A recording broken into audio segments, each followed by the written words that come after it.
All right, guys, we're ready for our Four Seasons sunroom, and Daddy's gonna get a rec room with refreshments. Oh no, we'll be sleeping under the stars. Mom, what about the one with, the fun? Nice try, little bro. It's a gym. My gym. Hey, Grandma's getting her Four Seasons garden room. Weather tight and still like being outdoors. Maybe a living room. Oh no, wait, a family hub. Yeah! No matter what the budget, the season, or the climate, Four Seasons Sunrooms let you and your family enjoy the outdoors inside. Call now to receive your free, no-obligation brochure from the premier manufacturer of sunrooms since 1975. More reasons for Four Seasons now. To find out more, call toll-free 800-928-7007. That's 800-928-7007. Call 800-928-7007 today. Wake up, America. I think I got something to say to you. I love the United States of America, and I want you to love the United States of America too. Wake Up America Radio with Dr. A and Lou Bell is not a safe space, so enter at your own risk. You will be exposed to the truth, and we will endure the consequences. Now, rest assured, Dr. A will not try to put his brain into your head. I will, however, motivate you to think and to use the analytical part of your brain that very few people want to use because it requires actual effort and actual work.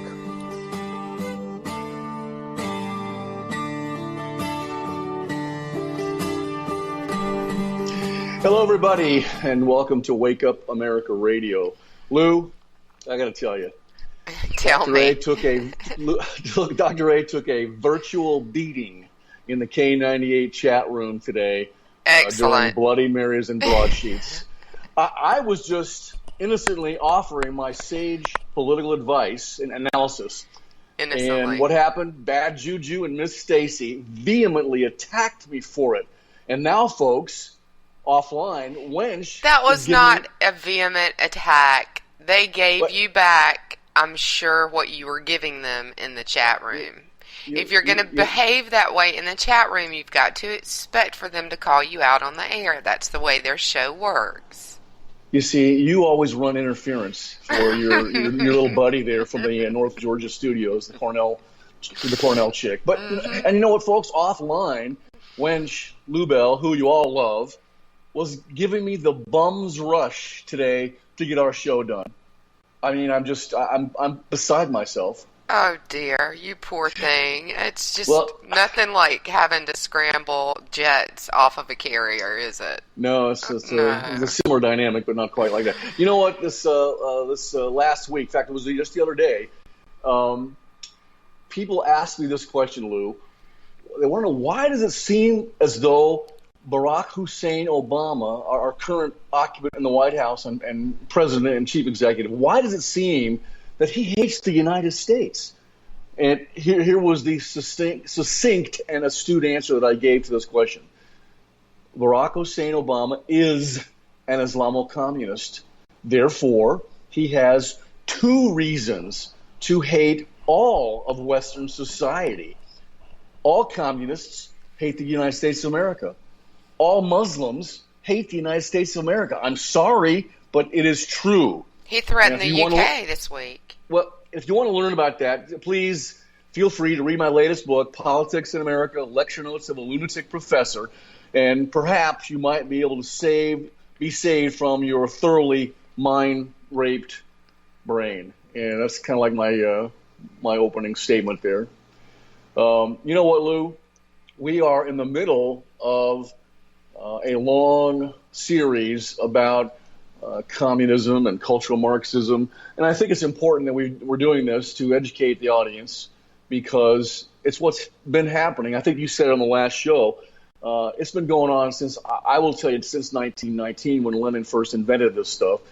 But you said it's been going on for the last 50 years in earnest. And that was such an astute statement from you. It really has been going on for the last 50 years in earnest, if you will.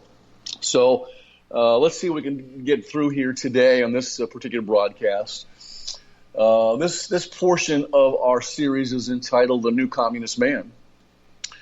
And you know what, Lou? No systematic examination of politics and societal relations can be productive unless it is based on an attempt to fully understand human nature and fully understand the behavioral motivations that compel man, and by man I mean man and woman, to act.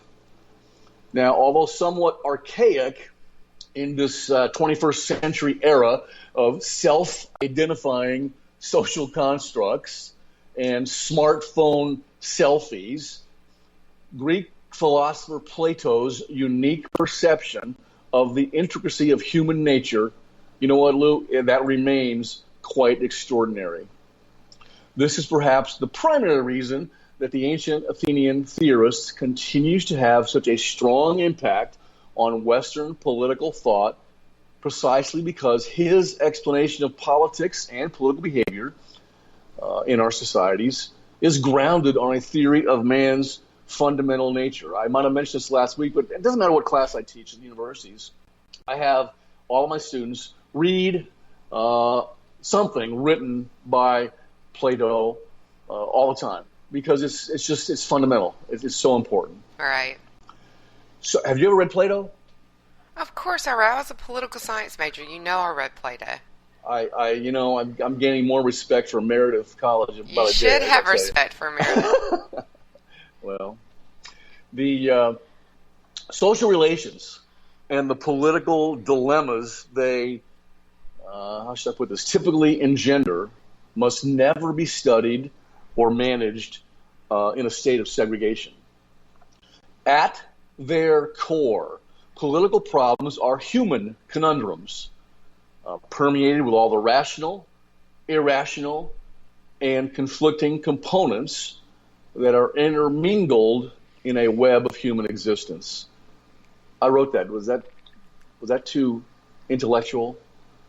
Can people understand that? Of course. Our audience is smart, remember? Well, I know they are. The three in the romper room, K98, are very smart, but our entire audience is smart. We have the smartest audience in radio. I hope we get some of these low information voters that listen to us. That's one of the purposes of. Well, you better dumb it down a little then. Huh? You better dumb it down a little. I want to properly educate people. Maybe we can save somebody. Who knows? Who knows?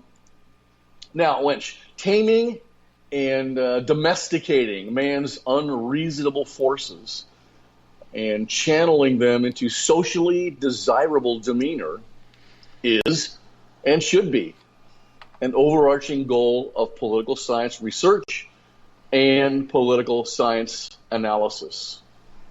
As such, the manner in which a nation state could best achieve freedom, security, order, strength, and cohesion from a proper ordering of society, that was the undergirding question of most social contract political philosophers when we started writing back in those days. Now, to make a little segue here, in the field of psychoanalysis, we all are familiar with Dr. Sigmund Freud. Sigmund Freud explained man's behavior in modern civilization as emanating from two basic categories of motivation. The first one he called the Eros instinct. This is man's natural impulse to love and cooperate, despite the non-love I was getting today in the romper room. And the second one is called the death instinct, and that's man's natural impulse to attack and destroy. We all, according to Dr. Freud, we all have those two natural instincts in our basic chemistry as human beings. Modern civilization, if you will, arose out of the chaotic state of nature because man eventually learned the value of sort of redirecting his narrow love of family into a broader allegiance for first the group, then the community, then the society, and finally the state. Now, in that regards, I mean state both as the state within which we reside and then the larger macro concept of the nation state. And yet this redirection of love by man tends to be simultaneously productive of the type of disappointment and hostility, if you will, that tend to reinforce the aggressive instincts of human nature. That being the case, the march of civilized society is a relentless battle between the collective and the hostile compulsions of human beings in mankind. Lou, Freud argues that this natural, all-encompassing conflict in social relations and the frustrations that it creates, what does that do? It compels human beings to adopt antagonistic viewpoints, not only to others, but antagonistic viewpoints to themselves. Now, in the Manifesto, Karl Marx argued that abolishing private property would indeed eliminate personal and collective aggressions, because there would be no need for oppression and alienation once we were all living within a communist utopia.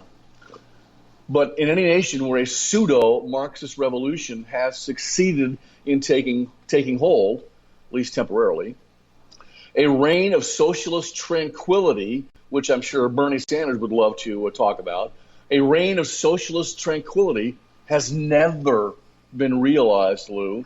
In fact, persecution of the conquered people in that society by Lenin's professional communist revolutionaries further motivated these so-called political elites to direct their onslaught against not only their nation, their own people, but the entire world.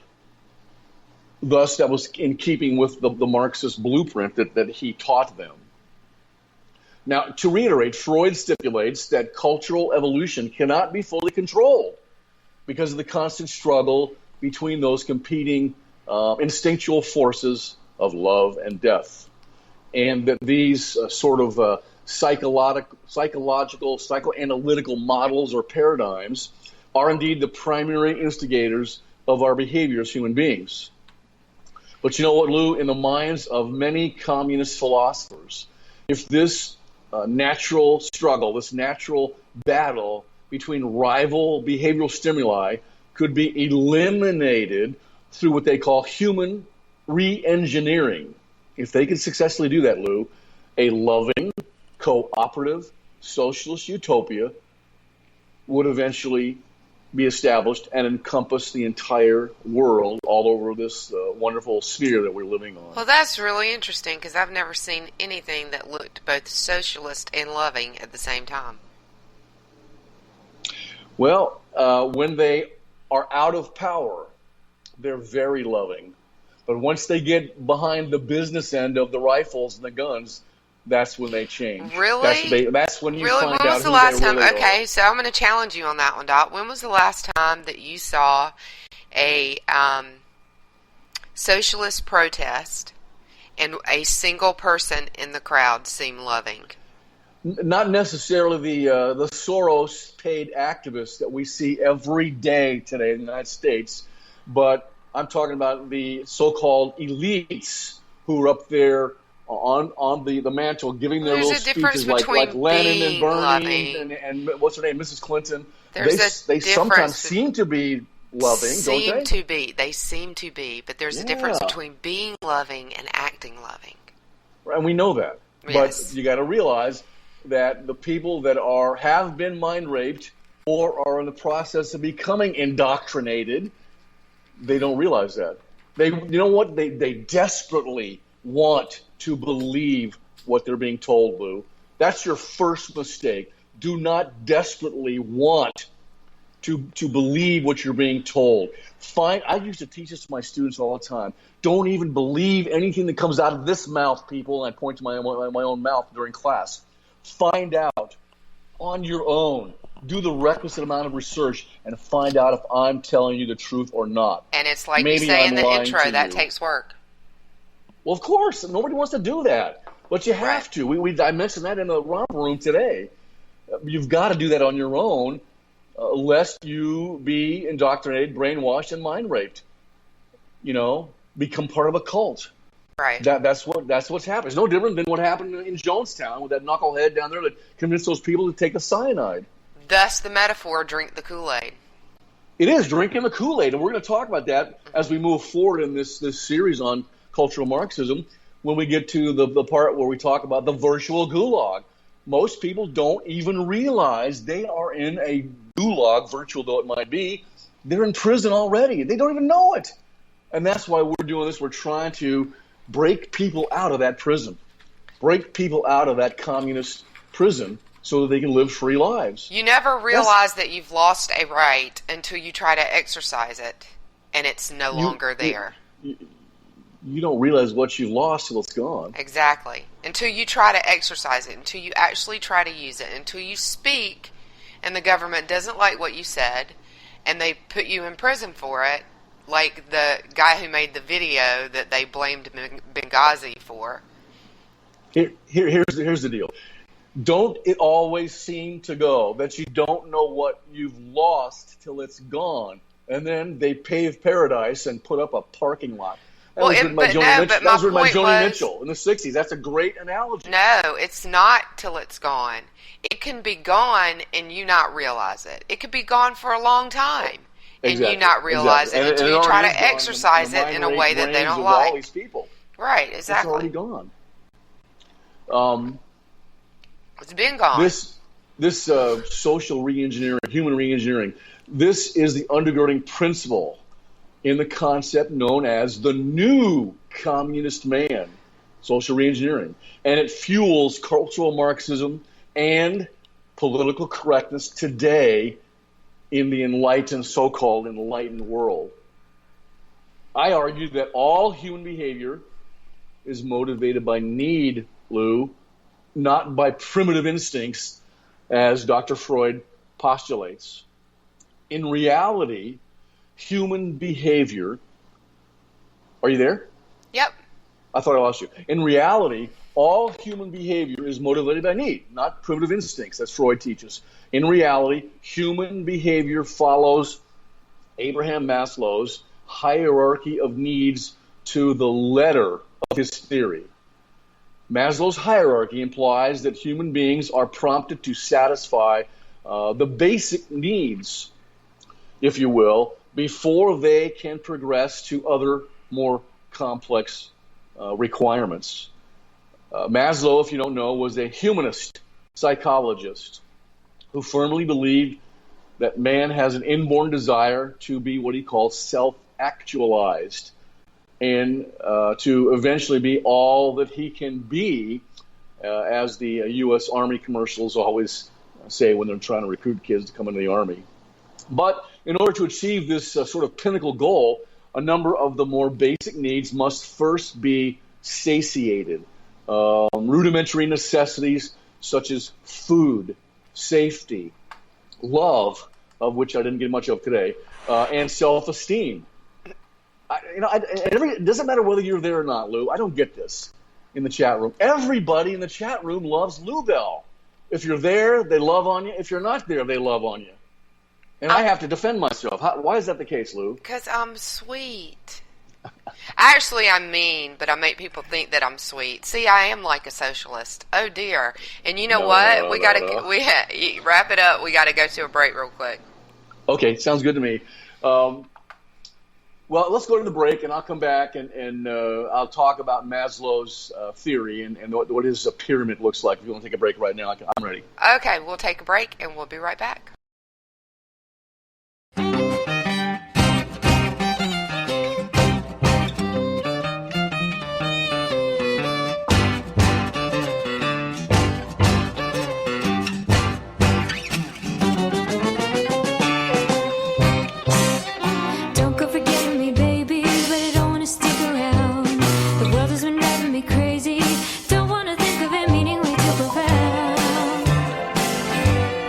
Darkness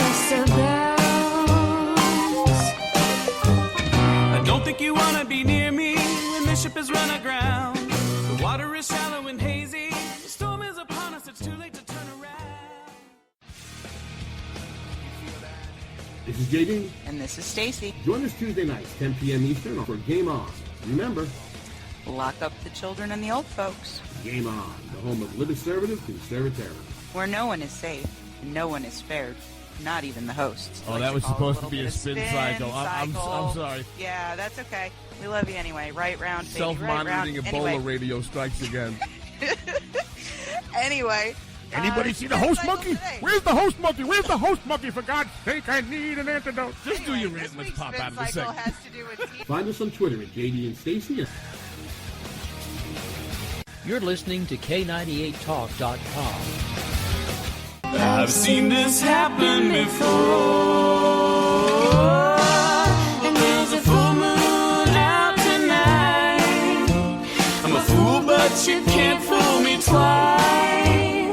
I wear my secret deception just like a disguise.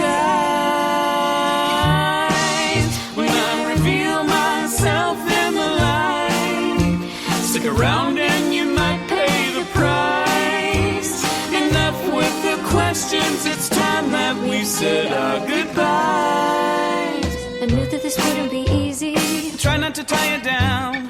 Now nothing you say can appease me. If you wanted to go, then you would have been gone before now. The darkness abounds.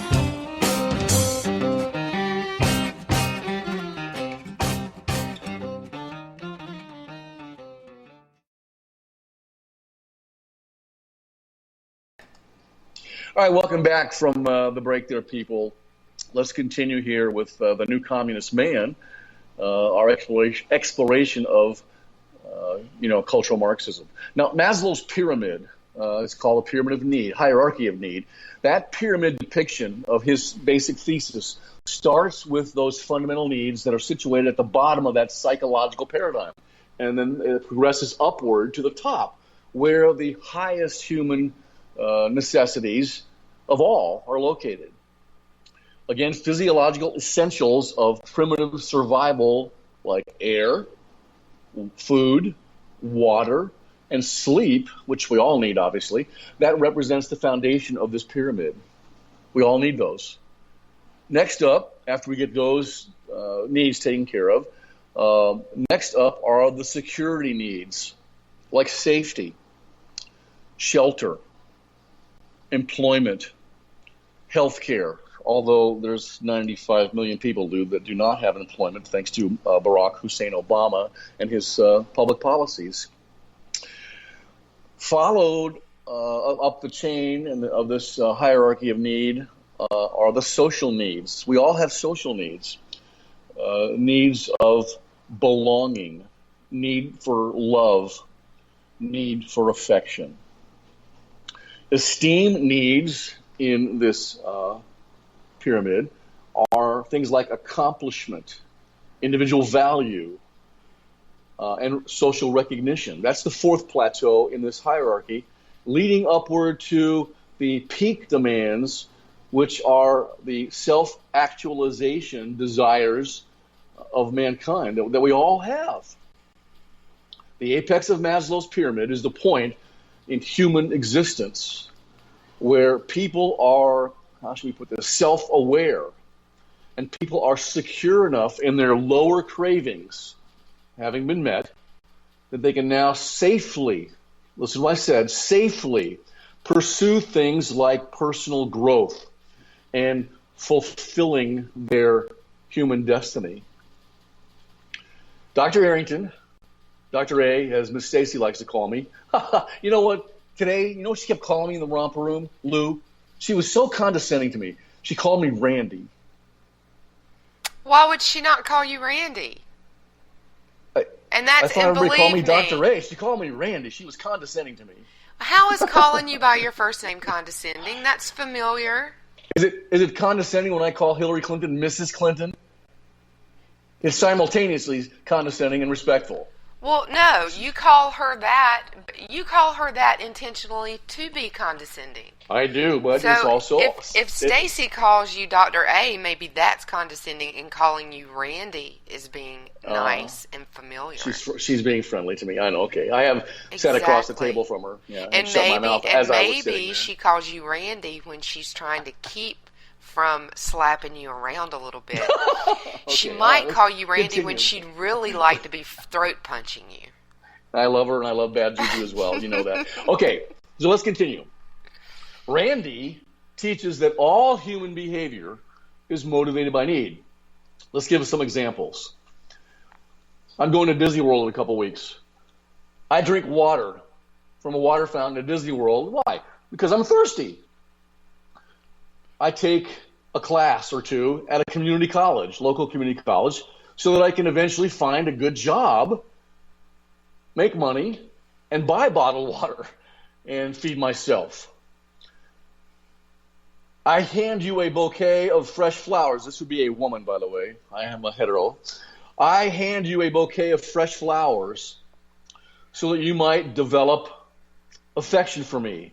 Then perhaps we can get together, raise a family, for which we, the two of us as a couple, will keep a roof over their heads and food on their table. I don't donate money to a local charity. Why? In order to be formally recognized by my community as a philanthropist, as a good guy. I teach at a university and write scholarly books and articles so that I can grow as a human being and pass on traditional cherished values like freedom, patriotism, true patriotism, and the real truth to others, thus enabling people to reach their highest individual potential. Now, you know what, Lou? Unfortunately, there are men and women in our nation who satisfy their needs in a more nefarious manner. For instance, I knock you out with a hammer so that I can steal your wallet and buy myself dinner with your money. Or I decide to sell illegal narcotics on the street so that I can pay the rent on my huge townhouse. I joined the Bloods street gang in Los Angeles because my single mother abandoned me at age 12 or 13. I become a professional agitator, protesting at hot spots around America, all around America, because of my need to be recognized as a social justice fighter for oppressed people. Social justice warrior. Yeah. Economic justice, whatever those words mean. I use, those are politically correct, by the way, I use the mind rape tactics of cultural Marxism to human re-engineer a new communist man and foment the eventual socialist revolution. You know what, Lou? If a professional revolutionary can successfully reprogram your mind and reprogram your body, he or she can control and manipulate your behavior. Not a good situation. This premise, wench, is at the heart of cultural Marxism and the political correctness war being waged on weak-minded individuals in contemporary America today, or as you taught us last week, in earnest for the last 50 years inside the United States of America. Political correctness as a clandestine tactic of cultural Marxism seeks to eradicate dissent.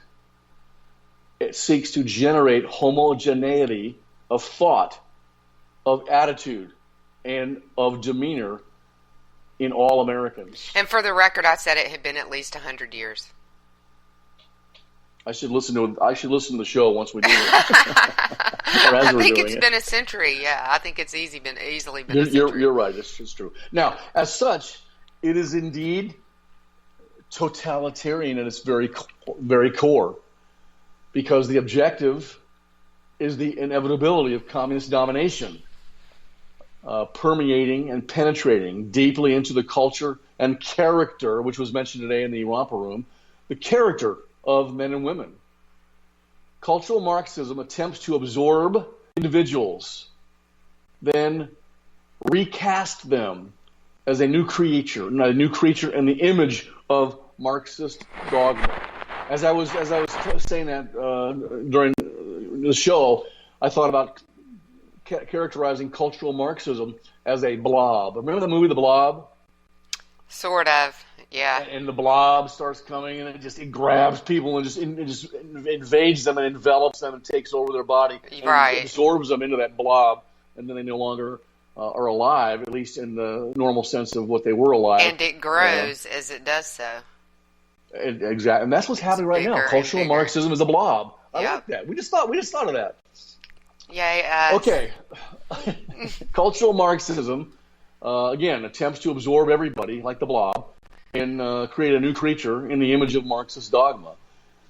There's a book out there called The Communist Man. It's actually by Mikhail Heller. This new altruistic communist man would be what? Would be sacrificial to the common good in his labor activities. This new communist man would have a collective outlook on life in general and be boundless in their desire for worldwide revolution. Therefore, all social norms and cultural institutions of liberal democracy must be obliterated. Why? Because they insulate individuals. They form a barrier.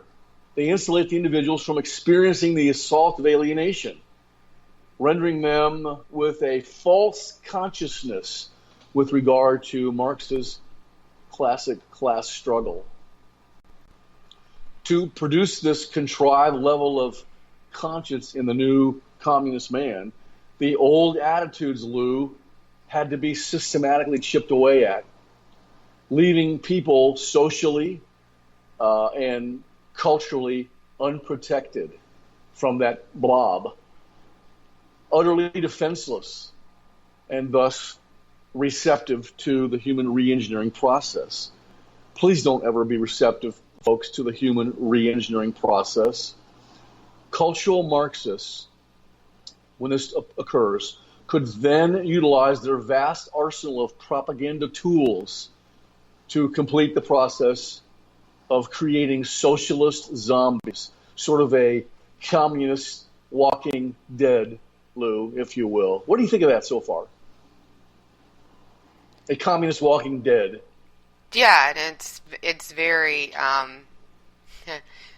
I think it's very appropriate because it is like a virus and they get in your head. But you know what? As you were talking about offline there, intimidation and extreme brutal violence, folks, are likewise a vital component of the mind rape that is communist brainwashing. Right. And we had a show about this several months ago. Islam uses the same heinous, brutal strategies and tactics to manipulate its adherents as well as intimidate the infidels. Well, and you know the philosophical writings better than I do, so I'm going to ask you a question. Oh, no. Okay. I hope I'm prepared for this. This is part of my role on the show, right? Okay. So, yes, ma'am. It's always kind of been my theory I've been thinking about for a while. Is that really where the communists picked it up from? Throughout history, people have used, and leaders have used violence to brainwash and intimidate and control people. And, from the Vikings to the Huns to...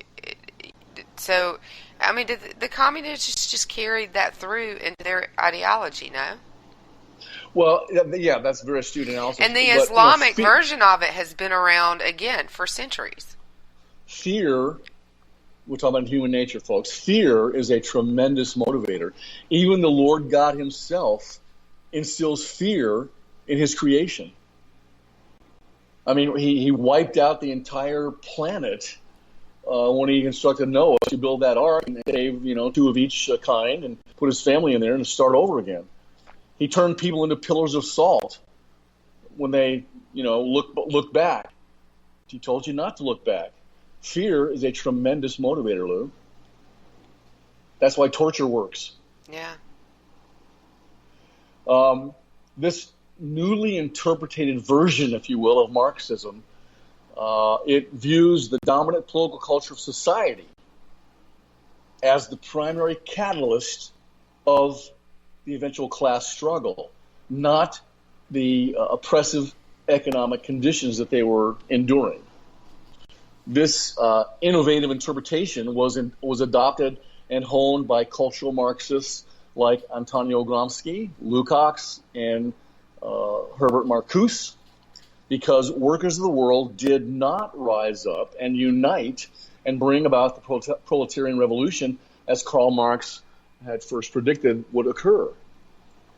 Poor leadership, Christianity, liberal democracy, workers' rights, and false consciousness were ultimately blamed by the so-called academics for this failure, not the obvious flaws contained in Marxist philosophy and in socialism itself. That being the case, cultural Marxists devised a cleverly reinterpreted theory of communist revolution, focusing their efforts on subverting culture, focusing their efforts on subverting individual character. As such, the dominant culture of America had to be effectively abolished and replaced with a dominant socialist culture. That's happening right now, Lou. And I always teach my classes that political culture is the glue that holds any society together, the ultimate glue that holds any society together. If that glue that holds any society together, if that dominant culture can be perverted in favor of Marxism, the economic base would naturally crumble. And that's what they have reinterpreted Marxist theory to be today.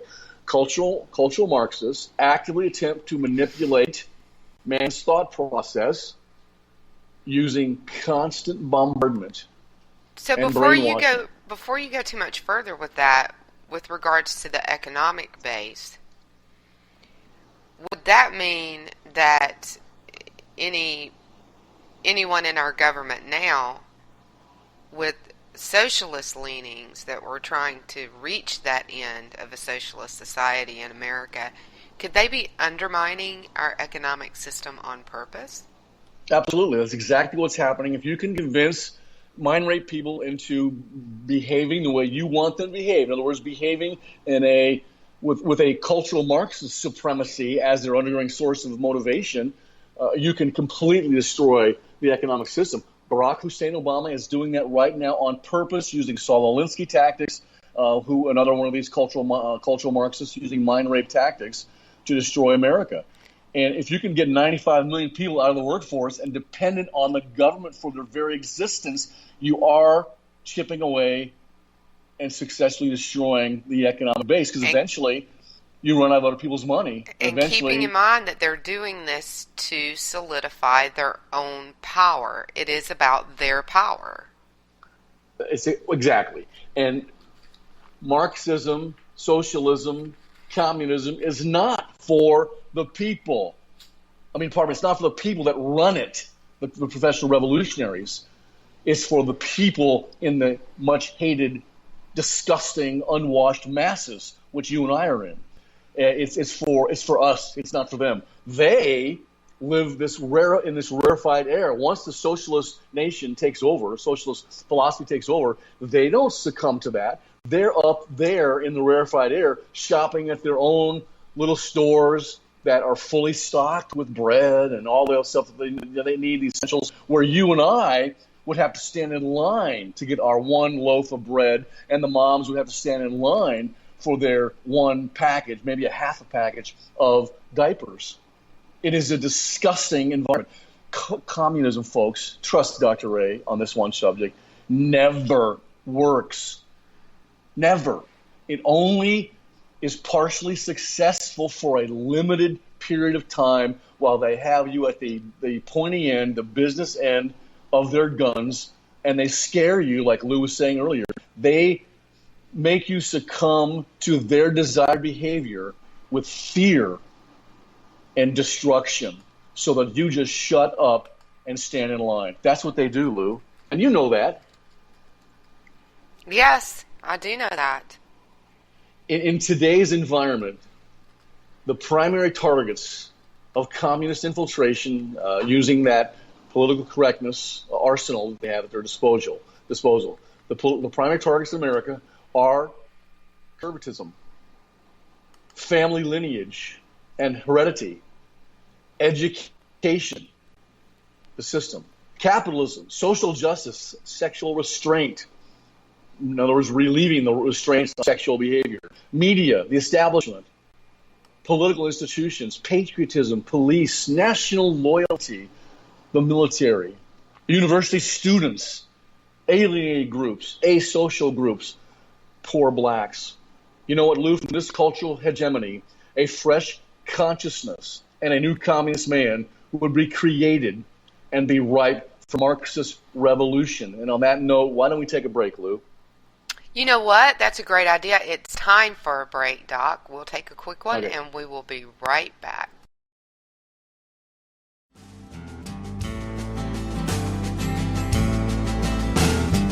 I looked all over, so how can it be?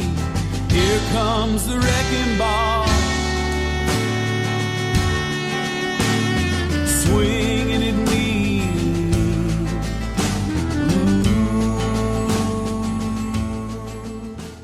K98 Talk is continuing to expand its lineup. This means we are expanding our advertising base. Whether you're a startup trying to push through to the next level or an established business trying to supplement your advertising budget, web-based advertising is a solid investment. Thanks to Talk's newest partnership with TuneIn Radio and instant access to our sister station, K98 FM, we give you worldwide access at a reasonable cost. Interested parties should email us at advertise@k98talk.org. They know I mean well, and smiling is hell if they try. They open their mouths, only hatred spews out with their lies.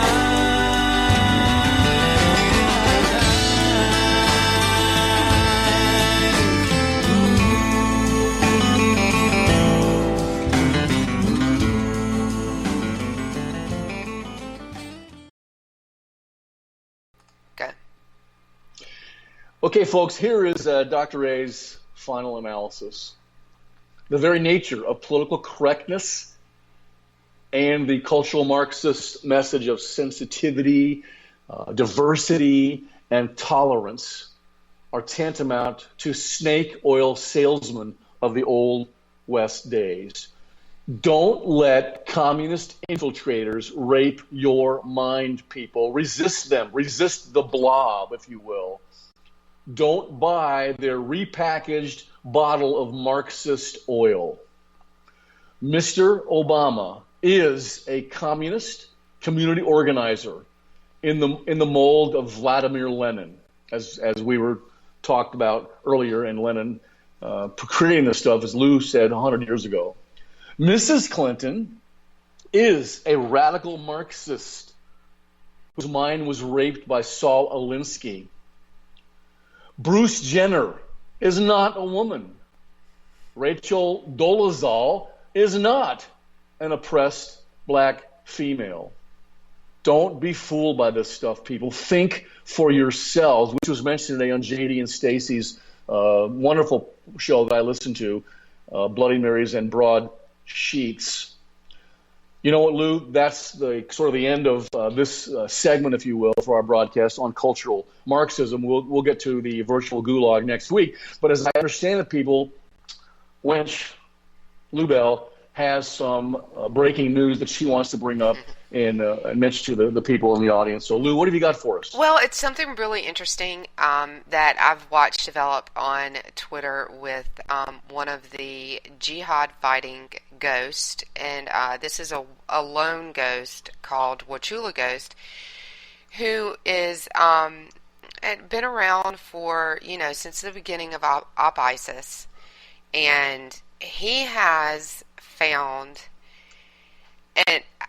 a way to actually take a Twitter account away from, and this goes to brainwashing because they use Twitter and their websites to indoctrinate not just Middle Eastern jihadi fighters, but people particularly in the West. So those young impressionable minds that they have been convincing to go to the Middle East to fight their jihad, a lot of them are being recruited on Twitter. He's found a way to take over a Twitter account and glean from that account all sorts of valuable, really data-rich intelligence. He's taking that information as ghosts do, and he's a former member of GhostSec, which we've talked a lot about on the 2 shows that we've done together. He's taking that information and turning it over to governments or posting online so that it's available. And the governments that he's working with, he's keeping confidential so that the terrorists don't know, which governments have control or are directly receiving this information. But he is putting the information on the internet for everyone to see. And his timeline, it's actually fun if you are an anti-ISIS type of person. You will get the biggest kick out of looking down his timeline. So we're going to do 2 things. You and I are going to do a short podcast of For Whom the Bell Tolls podcast on this activity and what he's doing. We're going to put his Twitter handle in the description for our show, and we're going to talk more about it on that podcast and read some of the tweets that he's put out there. But he does it, he does everything with the sense of humor. He does this with a sense of humor, and it's really fun to watch him take control of a Twitter account and talk about what he's doing with it. And you can actually see him chase these guys around Twitter, and it is a ton of fun to watch. But the intelligence that he's getting from these Twitter accounts when he takes them over is more than fun. It's a wonderful thing to watch. So we want everybody to know about that. We're going to do a separate podcast on it and make that available for everybody, and we'll be tweeting it out. We'll make it available for you guys. It's going to be great. You know what? I think that's a great idea. Very exciting that you're keeping up with this sort of in the clandestine mold, because I love cyber warfare. Well, and it'll be not only entertaining. And are you going to try to get him on to be part of that? Yeah, we're going to see if he wants to do an interview. I've done I've done some interviewing back and forth with him offline, but we're gonna invite him on, and if he has opportunity and he wants to do that, he certainly will have the opportunity to. But we'll see if we can get him on the air. That'd be a great show, and hopefully we can reach people as long as our minds aren't closed, and educate them. Yeah, anybody that watches this going on, they'd have to have a very closed mind not to at least get a kick out of it. Well, that being said, there's lots of news from last week, and some of not all of it, a couple of things were covered in Bloody Marys and Broadsheets today by JD, and I call him Juju, by the way, JD. I call him Juju, bad Juju. Yeah, he's gonna hurt you one day. And the Cornell shit and the Stacey. But let's kind of see what we can get through here. This has been in the news a lot lately. And you taught me something I didn't know. It's LGBTQ. I didn't know that. LGBTQ men that self-identify as a woman, female. In 16 states now, they can use the same public toilet as my daughters, as America's little girls go in and use when it's time for them to go use the bathroom. These LGBTQ men who simply self-identify as female will be in the same public toilet as our little girls. I'm just totally disgusted by that. Something that happened on this same front from the home state there of North Carolina. The commissioner of the NBA Basketball League is threatening to relocate next All-Star game away from the city of Charlotte if North Carolina does not rescind its so-called LGBT law. Well, we'll see if that works or not, because the owner of the team in Charlotte is actually Michael Jordan. So we'll see if that's actually going to happen with that former NBA star, particularly being one of the owners of that team. And the other thing is that the sponsor for the stadium there, the arena there, I believe is Bank of America. So, yeah, we'll see if that actually happens. And Bank of America's global headquarters is actually Charlotte, North Carolina. So we'll see about that, actually. I'll believe that when I see it. But, you know, the interesting thing to me, Dr. Arrington, is that I have seen from the people that are upset about this issue, it's mostly fathers, even more so than mothers. So mothers are upset. Fathers are vehemently upset. They're livid about it. I remember when I first moved to New Orleans, and I had a young daughter, and the first time I took her and my son, who was a little bit older than her, to a Saints game at the Superdome, she said, "Daddy, I have to go to the bathroom." So, okay, so I walked her up there. She was old enough that I didn't want to take her to the men's room. And so I let her go into the ladies' room there at this football stadium. As soon as I lost sight of her, I got very nervous for my daughter. Oh, my goodness. I didn't like it. Can you imagine if I'm in North Carolina and I had a baby, maybe a grandchild, and I let her go into the girls' room? I wouldn't do it. I wouldn't do it. Well, if you were in North Carolina, you'd be fine because we have the law that protects them. Well, yeah, okay. You know, this LGBTQ population in America, Lou, is 0.03% of the population. Yeah. But it seems like right now, because these cultural Marxists out there, they are controlling public policy in several cities, states, and businesses. An example would be Target. Just said they're going to allow you to go in any restroom you want. You know, this is an example of what Dr. Brody at UCLA taught me several years ago when I was undergraduate at UCLA. This is an example of minorities rule. Locke predicted it. Yeah, not majority rule. This is the tyranny of the minority. And Locke predicted it. And don't mention the show that we're going to do. Well, I won't. But the lefties, when I say lefties, think progressive communists, they want to stifle all discussion, anything that disagrees with their desired reality for America. Lou, what the heck, I toned that down, what the heck has happened to the United States of America, my beloved country that I fought for 31 years so that you could be free in this country? What has happened here? Well, I mean, if you're seriously asking me the question and it's not rhetorical, I would say two basic things. Those people that the progressives, and you know, these days progressive and communist is it's redundant, but those progressives have convinced us that number one, the Constitution is a living document, and number two, that certain things are rights that aren't at all rights. You have no right to choose which restroom that you have, and by doing it, you take away the fundamental rights of someone else if you do.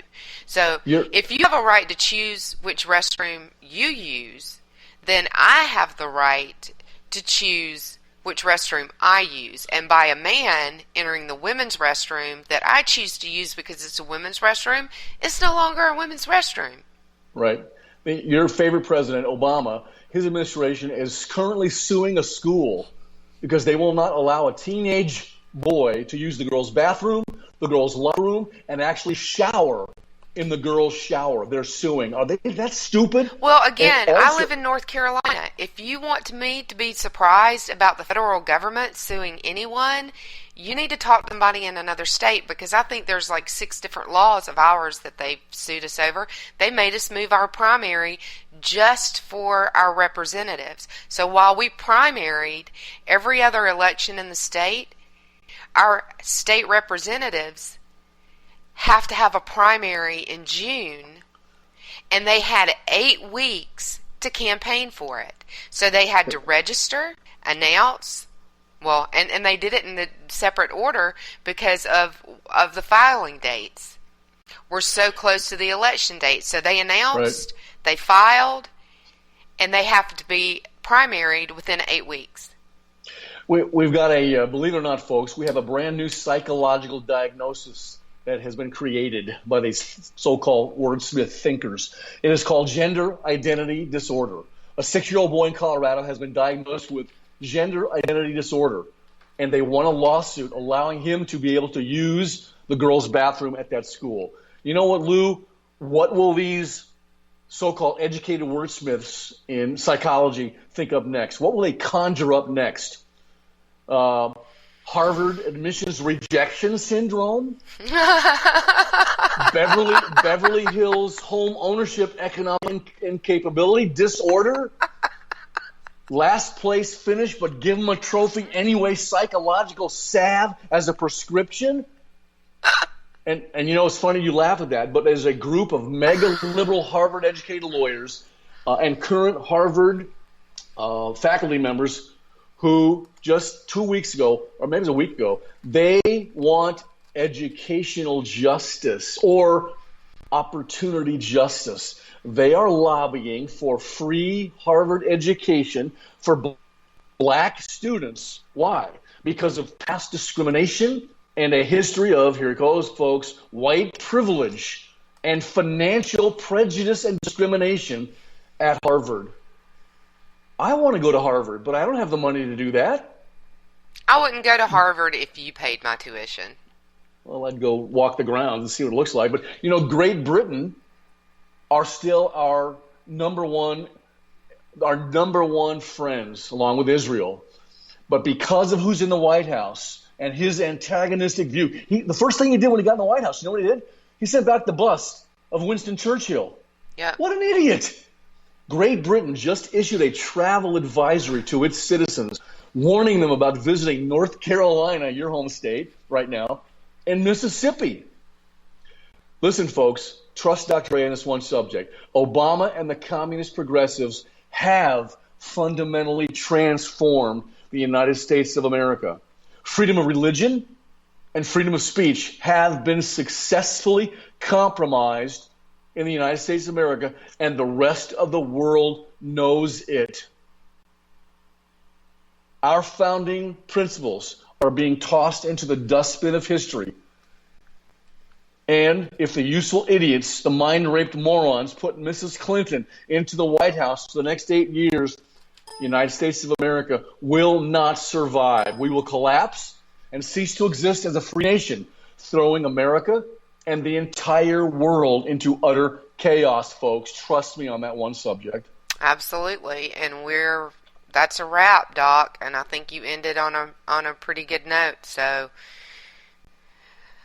we enjoyed having you. We'll be back next week. You can catch us Tuesdays at 5 p.m. on WNJC 1360 in Philly, part of the Conservative Commando Radio Network. Thursday nights at 8 p.m. on K98Talk.org.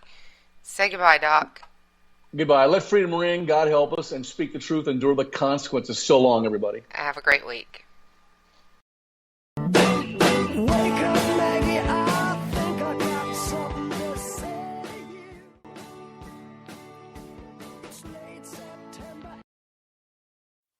If you want to work until you keel over, have less of everything in retirement, or give back more of your hard-earned money to the stock market again, then just ignore me. But if you'd like to protect the money you save, receive a steady, predictable retirement income, and enjoy financial security for as long as you live, then listen to this. You can download a free report that reveals the wealth-building secrets Wall Street and the banks don't want you to know. You'll learn how you can get guaranteed growth, safety, and real prosperity without risking your money in the Wall Street casino, and how to get the money you need when you need it, simply by asking for it. This is the best way to have a 100% secure retirement and know your money will last as long as you do. To learn more about this method and to get your free report, go to 29security.com. That's the number 29security.com. 29security.com. Go to 29security.com.